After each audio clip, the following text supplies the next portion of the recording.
Ça, c'est moi pas réveillée. À ce moment précis, là, je pensais que faire de la géographie, c'était connaître par cœur les sous-affluents du Tarn ou savoir localiser la capitale des îles Salomon. Et puis, je me suis rendu compte qu'une voix off qui apparemment aimait bien la géo allait me suivre toute la journée pour m'indiquer que je me trompais. Et ouais, salut. Je vais te montrer que la géo est partout dans ton quotidien et qu'elle est bien plus utile que ce qu'on pourrait penser. Ah ben voilà, je vous l'avais dit. Et tu le sais pas encore, mais aujourd'hui, la géographie va te piéger, te faire changer de regard sur un fleuve ou sur un djinn et te révéler que les films de zombies parlent en fait d'aménagement territorial. Eh ben, tout un programme. Comme tous les matins, je bois mon café et la tasse, nourri dans des discours en masse sur la biomasse et la chasse, la fonte des glaces et les menaces. Une espèce sur 8 risque de disparaître d'ici moins de 100 ans. Une nuit d'émeutes. Attentats terroristes. Le bateau fait naufrage. Le revenu des plus riches était en moyenne 22 fois plus élevé que On parle d'irruption, de violence, de contestation. On a beaucoup ouragans successifs en 2017. Et nous assistons à la fin d'un cycle. Déprime pas. Ce que tu sais peut-être pas, c'est que la géographie peut aider à lutter contre les changements environnementaux. Vraiment ? Explication. Déjà, la géo permet de connaître et de prendre conscience de l'ampleur des changements. Par exemple, les chiffres des rapports du GIEC n'auraient jamais pu être obtenus sans ce qu'on appelle les mégadonnées géographiques. Ces données viennent de satellites ou drones, de bateaux ou sous-marins, d'objets connectés ou smartphones, ou de stations de mesure en sous-sol. Et elles permettent d'observer les processus terrestres avec une grande précision. Les satellites, par exemple, permettent d'évaluer l'état des cultures ou l'importance des inondations, de la déforestation ou de la fonte des glaciers. Ouais, c'est pas mal. Et grâce à ces données géographiques, on peut produire des cartes comme celle-ci, qui représentent les émissions de dioxyde d'azote ou NO2, un gaz responsable des pluies acides et de la formation de l'ozone. À première vue, cette carte est assez basique. C'est vrai, elle nous montre que les émissions proviennent de la combustion d'énergie fossile pratiquée dans les grandes métropoles.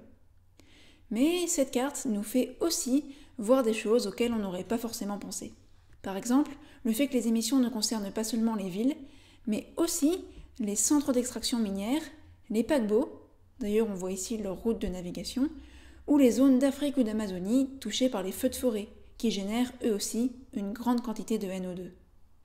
Donc, grâce à cette carte, on localise les émissions, on comprend d'où elles viennent et on peut essayer de les limiter. C'est ça l'idée ? Exact. Mais la géo, elle permet aussi aux populations de s'adapter à ces changements et elle peut sauver des vies. Vraiment ? T'exagères pas un peu là ? Non, j'exagère pas. D'ailleurs, la géographie peut sauver des vies, c'est le titre d'une conférence de Denis Mercier. Il montre très sérieusement que les géographes peuvent limiter les dégâts liés aux submersions marines. Notamment par deux moyens, en cartographiant les zones de danger mortel, où aucune habitation ne devrait être autorisée, ou en étudiant la structure et la position des bâtiments pour les classer en fonction du risque qu'ils ont d'être détruits en cas d'inondation. Et toutes ces données, elles sont très utiles aux dirigeants locaux qui s'en servent pour mener des politiques de relocalisation ou de rénovation. Ok. Un autre exemple pour la route ? La revue Geographical a publié une carte de l'exposition aux risques volcaniques, représentant en rouge les populations qui vivent à moins de 100 km d'un volcan actif. Là encore, la carte est super utile, parce qu'elle sert à identifier les zones à risque, mais aussi parce qu'elle a permis de répondre à la question suivante. Pourquoi ces zones à risque sont-elles si peuplées ? Réponse : à cause de l'urbanisation croissante et parce que les sols à proximité des volcans sont naturellement fertiles et attirent donc les populations qui veulent les cultiver. Mais la géographie, c'est pas uniquement faire des cartes. Les géographes ont aussi étudié le rapport de la population au territoire et ils ont observé que les gens qui habitaient sur les pentes de volcans actifs souvent ne voulaient pas en bouger, alors qu'ils connaissaient pourtant les risques encourus. Sur l'île de Java, les habitants prient même pour le retour de coulées volcaniques meurtrières. Quoi ? Alors ouais, c'est étonnant, mais ça s'explique. Dans certaines régions, le volcan est vu comme une ressource et comme un lieu sacré occupé par des esprits. Grâce à la géo, on a donc pu mettre en place des politiques de prévention efficaces en collaborant avec les populations locales. Bon, là je commençais à comprendre, mais je voulais en savoir un petit peu plus. Donc, ok, ok, la géo peut être utile. Mais j'ai deux questions. Dans mon quotidien, moi, la géo, je la vois où? Et puis bon, diagnostiquer les changements environnementaux, c'est bien, il faudrait peut-être se bouger pour les éviter, non? Et bien justement, regarde la ville qui t'entoure, tiens. Les géographes l'étudient et la repensent pour l'adapter aux changements environnementaux. Et comme en 2050, les 2/3 de l'humanité vivront en ville, il y a un réel enjeu. Par exemple, les vagues de chaleur sont de plus en plus fréquentes et vont s'intensifier dans les années à venir. Alors face à ça, les géographes et les urbanistes proposent des solutions concrètes pour limiter la chaleur en ville. Par exemple, peindre des surfaces en blanc. Car on sait que plus une surface est blanche, plus son albédo est important. C'est-à-dire, plus elle va réfléchir l'énergie lumineuse. Alors qu'une surface sombre comme le bitume va au contraire emmagasiner cette énergie pour la restituer la nuit et faire monter les températures. Bon, c'était pas mal, mais je commençais à deviner ce qui allait suivre. Ok, maintenant tu veux me dire qu'on peut utiliser les arbres pour rafraîchir la ville, non? Ouais, bien deviné. Mais les géographes vont plus loin. Ils nous renseignent aussi sur le phénomène de rafraîchissement par les arbres. Grâce à des drones, ils ont filmé les arbres en 3D pour mesurer le carbone stocké par les végétaux et évaluer la participation des arbres à la réduction des gaz à effet de serre. Grâce à des études de ce genre, on a estimé que les arbres de Londres auraient permis à la ville d'économiser 6 milliards de dollars entre 2014 et 2018, simplement grâce à leur effet rafraîchissant. Alors ok, ça reste une estimation, mais ces chiffres ont pu inspirer des villes comme Copenhague qui proposent un plan d'urbanisation assez original. Une ville en forme de main où le centre historique, la Paume, serait relié à 5 corridors naturels. Bon, c'est vrai que c'était original, mais la voie était pas prête de me laisser tranquille. Ah, tu pars pédaler? Ça tombe bien, tiens. Les géographes étudient aussi la mobilité urbaine. Et parfois, ils proposent des idées innovantes. Par exemple, ils ont réalisé que les fleuves pouvaient être un élément de la transition vers une économie décarbonée. Une grande péniche pourrait transporter une cargaison équivalente à celle de 44 camions. Des urbanistes ont donc eu une idée. Pour acheminer les marchandises jusqu'à la ville, on pourrait utiliser les fleuves plutôt que les routes. À Strasbourg, l'entreprise ULS a lancé un service de livraison urbaine mêlant transport fluvial et vélo-cargo électrique. Ouais, c'est malin, surtout que beaucoup de villes sont construites près des fleuves. En parlant d'aménagement, la géo peut aussi modifier la manière dont on expérimente la ville au quotidien, notamment grâce à l'urbanisme tactique. L'urbanisme tactique? C'est quoi ça? C'est un urbanisme qui propose des aménagements temporaires, faciles à installer et peu chers, qui influencent le comportement des gens. Un exemple, un jour à New York, on décide d'installer provisoirement à Times Square, une zone alors dédiée aux voitures, des chaises et des tables. Les piétons s'y installent, s'approprient l'espace, et depuis ce jour, la zone est aménagée pour les piétons. À Paris ou Bogota, on s'est servi de plots pour créer des kilomètres de pistes cyclables temporaires, et à Gand, on a simplement installé des tables dans les rues pour en faire des living streets, des lieux de partage et de convivialité. Bon, malin, mais j'allais pas avoir de répit avec la voix pour autant. Ok, pas mal. Mais bon, laisse-moi un peu avec la géo là, s'il te plaît. C'est la pause déj. Déjeuner? Bah, ça tombe bien, tiens. Tu savais qu'il existait une géographie de l'alimentation? Oh merde! Elle consiste pas à savoir qu'on produit des fraises en Dordogne et des olives en Méditerranée. Elle permet de répondre à de vrais enjeux de sécurité alimentaire. En étudiant aussi l'économie, l'agronomie, la géopolitique ou l'anthropologie, les géographes ont montré que la famine pouvait être instrumentalisée par le pouvoir. En Éthiopie, par exemple, le pouvoir a d'abord cherché à cacher la famine de 2000, puis s'en est servi pour réclamer une aide internationale, et a ensuite utilisé les aides financières obtenues pour financer la guerre contre l'Érythrée. C'était super intéressant, mais j'étais pas sûre que la géographie de l'alimentation, j'allais pouvoir m'en servir au quotidien. Et si, les géographes étudient aussi les flux mondiaux, la ville et l'occupation des sols. Ils ont fait des constats qui pourraient t'aider à repenser ta manière de consommer. Déjà, l'agriculture serait responsable d'1/4 des émissions mondiales de gaz à effet de serre, soit plus que les transports. Bon, et là on parle surtout de l'agriculture intensive, dédiée à l'élevage de viande. La prochaine fois que tu mangeras un steak, t'y penseras. Ensuite, il est possible de consommer local, et ça paraît essentiel. En moyenne, le degré d'autonomie alimentaire des 100 premières aires urbaines françaises est de 2%. Ça veut dire que 98% des produits alimentaires consommés localement sont importés, viennent de l'extérieur, alors que 97% des aliments produits localement sont consommés à l'extérieur du territoire. Et on a des solutions? Oui, comme produire local et en ville. À Baltimore, par exemple, des terrains vagues ont été transformés en espaces agricoles. Résultat, on a lutté contre l'apparition de déserts alimentaires, ces lieux où les habitants n'ont pas accès à des produits alimentaires sains à des prix abordables. Et en France, Agricool utilise des conteneurs urbains sans terre pour produire dans 35 mètres carrés autant de fraises qu'une ferme traditionnelle de 4000 mètres carrés. Ouais, c'est pas mal. Bon, allez, je peux manger tranquille maintenant? Erreur, je savais pas ce qui m'attendait. Ouais, regarde ton assiette.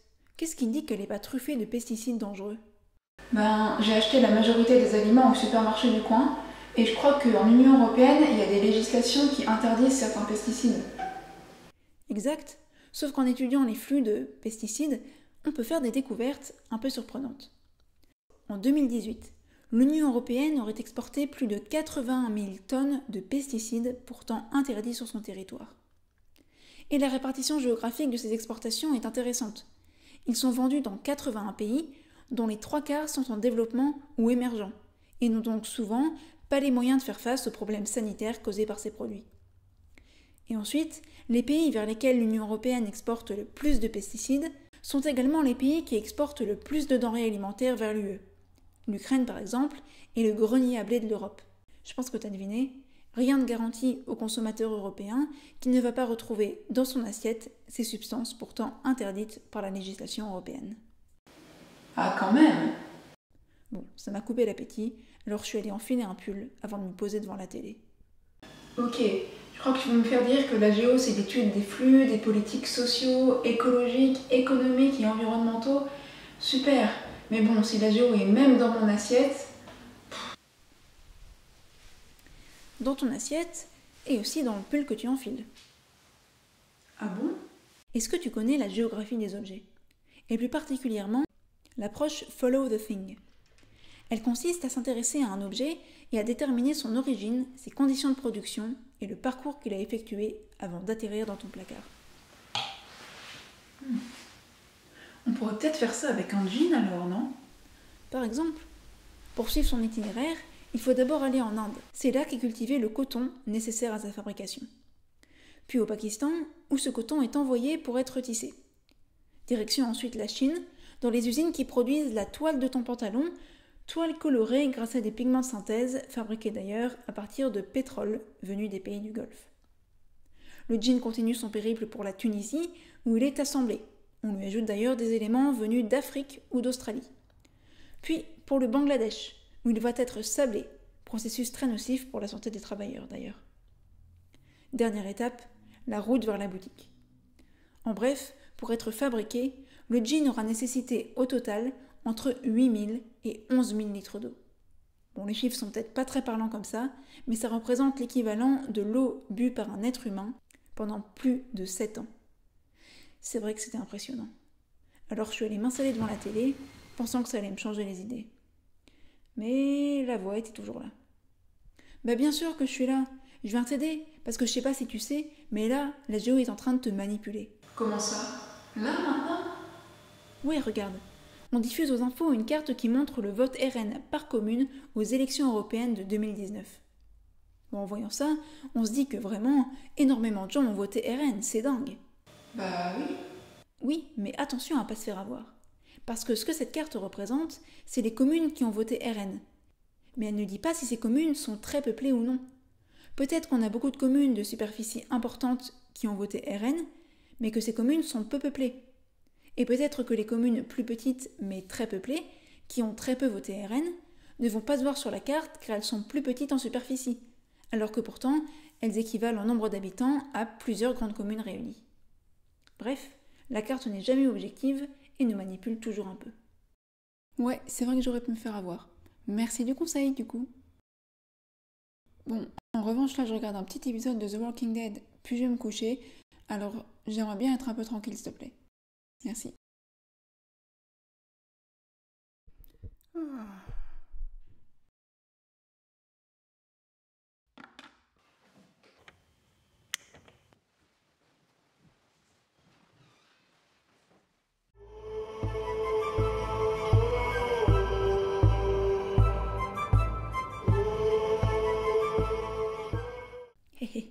Même dans ses rêves, il y a de la géographie. Le sable là, vous le voyez ? Eh bien, il est super stratégique. C'est la deuxième ressource la plus demandée au monde après l'eau. Parce que ouais, même si on dirait pas comme ça, le sable est partout. Dans le verre de vos lunettes, le ciment de votre maison ou dans vos produits cosmétiques. Et le problème, c'est que le sable est une ressource rare. Ouais, même si les plages en sont remplies. Car le truc, c'est qu'il y a beaucoup d'endroits où le sable n'est pas utilisable ou ne peut pas être extrait facilement. C'est pour ça que Dubaï, pourtant proche du désert, doit quand même importer du sable d'Australie. Du coup, on extrait beaucoup de sable aux mêmes endroits, ce qui cause des problèmes comme l'érosion des côtes et la disparition d'îles entières. Pour remédier à ça, on peut certes interdire l'extraction, mais souvent, un commerce illégal se met en place.